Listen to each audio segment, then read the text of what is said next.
J'en fais pas systématiquement, mais les notes de queue, moi j'aime bien, ça fait son petit effet. Je vous montre aujourd'hui comment bien réussir sa note de queue. Alors le démêlant, c'est que sur le bas de la queue, surtout pas en haut, parce que sinon ça va vous glisser des mains, ça va être un enfer. Et alors, surtout le mieux, c'est de ne pas mettre le répulsif, mais plutôt le démêlant. Hein.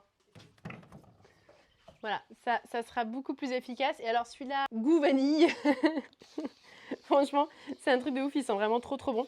Je pense que même les juges peuvent se laisser convaincre par l'odeur. Et oubliez de voir que vous avez oublié un arrêt en A par exemple. Pour rappel, on démêle toujours par le bas.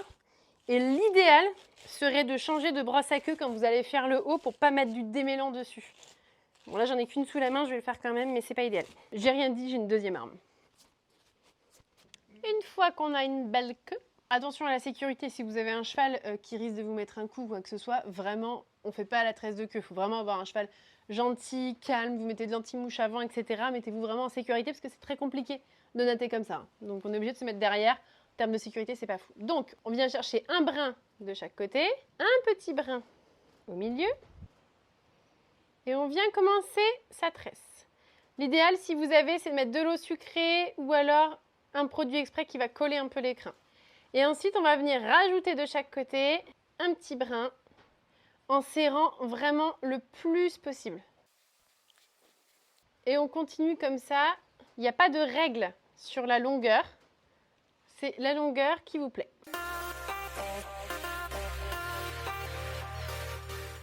Voilà, moi c'est la longueur que j'aime bien, donc je m'arrête là et je termine ma natte le plus normalement possible. Question de goût, mais moi je vais pas très loin.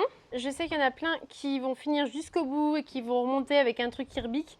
Moi c'est pas ce que je préfère, je trouve pas ça très esthétique, donc je fais autrement. Je fais comme ça et ensuite je vais venir chercher une petite mèche bien derrière. Je ferme et après je viens réagrandir ma natte comme ça. Je reprends une petite mèche de crin.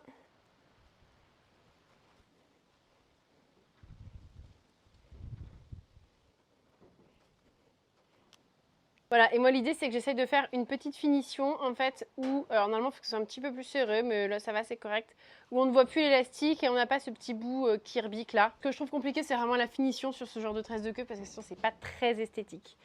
Voilà pour la tresse de queue et n'oubliez pas qu'on est quand même en situation de danger derrière le cheval, donc ne faites pas ça avec n'importe quel cheval et dans n'importe quelle condition. Et si vous êtes en club, vous demandez toujours à votre moniteur si vous pouvez.